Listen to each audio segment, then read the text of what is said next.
नमस्ते, आपका स्वागत है हमारे चैनल में।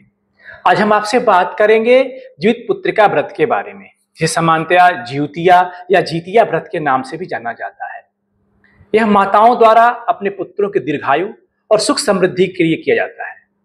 यह व्रत विशेषकर बिहार, झारखंड, पूर्वी उत्तर प्रदेश और नेपाल में व्यापक रूप से मनाया जाता है। यह व्रत आश्विन मास के कृष्ण पक्ष की अष्टमी तिथि को किया जाता है। सामान्यतः यह व्रत 3 दिन का हो जाता है। यह सप्तमी से स्टार्ट होता है और नौमी तक चलता है। तो ये एक बहुत ही कड़ा व्रत की श्रेणी में इसको रखा जाता है, क्योंकि ये व्रत पूरा निराजल रखा जाता है और ऑलमोस्ट 24 घंटे के बाद या उससे ज्यादा का समय हो जाता है इस व्रत को खोलने का। तो आइए आज इसके बारे में हम इसके व्रत की विधि, पूजन की सामग्री, पूजा की संचित विधि और इसकी कथा, जो सबसे महत्वपूर्ण इसकी कथा हम आपको सुनाएंगे। कि किसी भी ये मान्यता है कि हम किसी भी व्रत की कथा मात्र सुन लेते हैं तो उस व्रत का आधा पुण्य हमें मिल जाता है।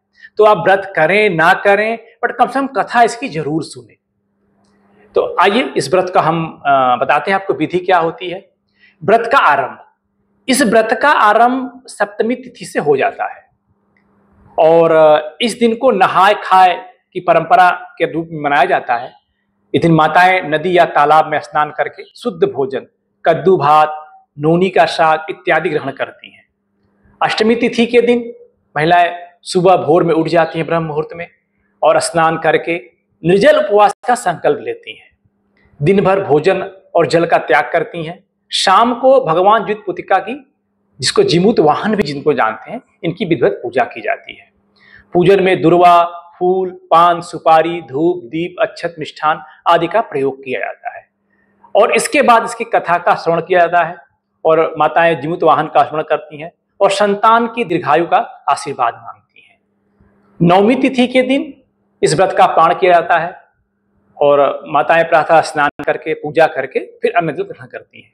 तो इस बार ये जो ज्यूतिया तिथि का व्रत है सप्तमी तिथि से प्रारंभ होगा। सप्तमी तिथि शनिवार को पड़ रही है और रविवार को ज्यूतिया का पर्व है 14 तारीख को, और 15 तारीख को सोमवार को इसका पारण किया जाएगा। तो इस प्रकार से आपने जाना कि ये किस प्रकार से इस व्रत को करना है।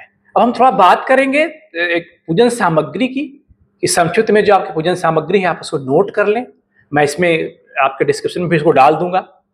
दुर्वा एक 3 पत्तियों वाली घास होती है, जिसको दूब भी जानते हैं, सब लोग जानते हैं इसको। लाल या पीला कपड़ा, कलश जल से भरा हुआ, आम के पत्ते जिसको आम्र पल्लव भी कहा जाता है, नारियल, दीपक, धूप बत्ती, हल्दी, चावल, रोली, पान, सुपारी, लौंग, फल और मिठाई, आटे का बना हुआ हाथी। कुछ स्थानों की परंपराएं हैं कि हाथी रखते हैं लोग वहां पे।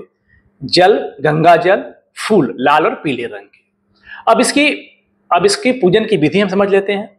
सबसे पहले हम व्रत का संकल्प करते हैं।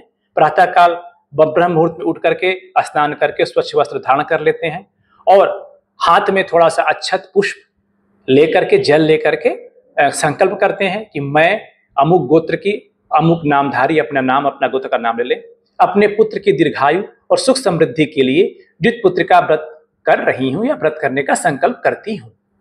अब ये संकल्प हो गया। अब उसके बाद अपना जो भी तैयारियां हैं दिन भर की, आप पूजा की कर लें। कुछ आप अगर घर पे बनाती हैं आपका प्रसाद वगैरह, तो उसको बना लें और दिन भर भगवान का नाम स्मरण करें, जीमूत वाहन का नाम स्मरण करें।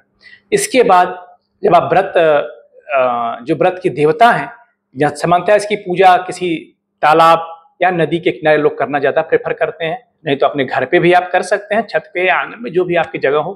पूजन स्थल पे कलश की स्थापना करें, उस पर आम्र पल्लव नारियल रख दें और कलश के समीप आटे का हाथी और दुर्वा रखें।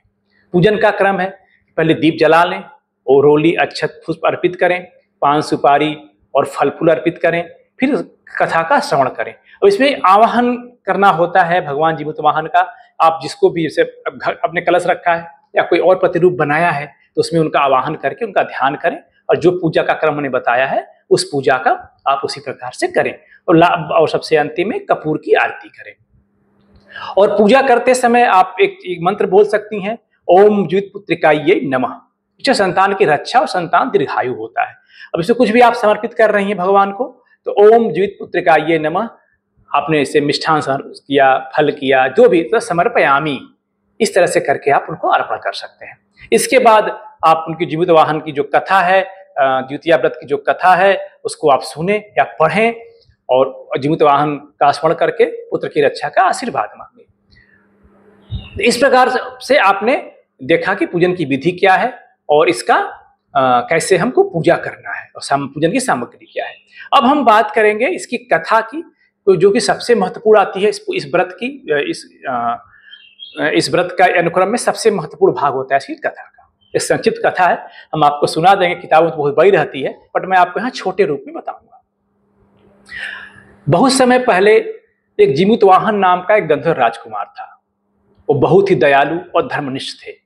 एक समय की बात है, उन्होंने देखा कि नागवंश की महिलाएं बहुत दुखी हैं। कारण यह था कि प्रतिदिन गरुड़, एक बड़े पक्षी होते हैं, ठीक है, इसको चील भी कहते हैं। जैसे आप देखते हैं जुजिया में वह चिल्होर के नाम से लोग बताते हैं कि चील आ गई, ठीक है। आकर के जो नागवंशी बालकों को खा जाता था। मतलब चील आती थी, गरुड़ आते थे और नाग के बच्चों को, सांप के बच्चों को खा जाते थे। जीमूतवाहन ये देखे, उनके अंदर बहुत ही दया और करुणा आ गई। उन्होंने निश्चय किया कि नागवंश को बचाएंगे, नाग के बालकों को बचाएंगे। तो एक बार की बात है, उन्होंने स्वयं अपने को एक नाग बालक के रूप में प्रस्तुत किया और गरुड़ के समक्ष जाकर के लेट गए।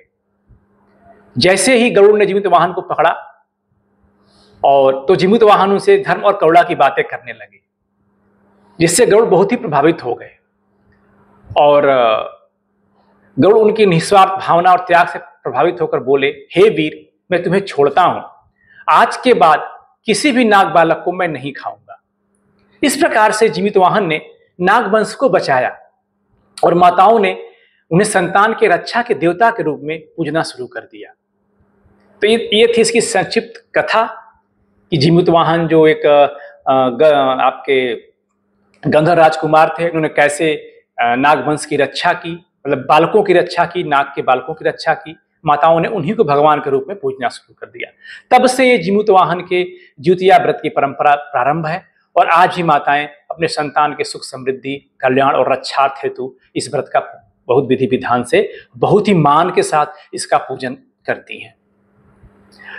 अब इसके बाद जब आपकी पूजा संपन्न, व्रत होकर अपने घर पे आ जाए और नवमी के दिन प्रातः पुनः स्नान करके पूजन करें, व्रत का संकल्प समाप्त करें, जल और भोजन का ग्रहण करें। इस प्रकार से जीवित पुत्र का व्रत की पूजा पूरी होती है और मैं उम्मीद करता हूं कि हमारे द्वारा बताई गई जानकारी आपको अच्छी लगी होगी। अगर अच्छी लगी है तो आप इसे लाइक करें, शेयर करें और अगर आपने मेरे चैनल को सब्सक्राइब नहीं किया है तो सब्सक्राइब कर लें। और मैं भगवान जीमूतवाहन से ये प्रार्थना करूंगा कि आपके संतान दीर्घायु रहें, स्वस्थ रहें, सुख और समृद्धि उनके पास निवास करें। धन्यवाद।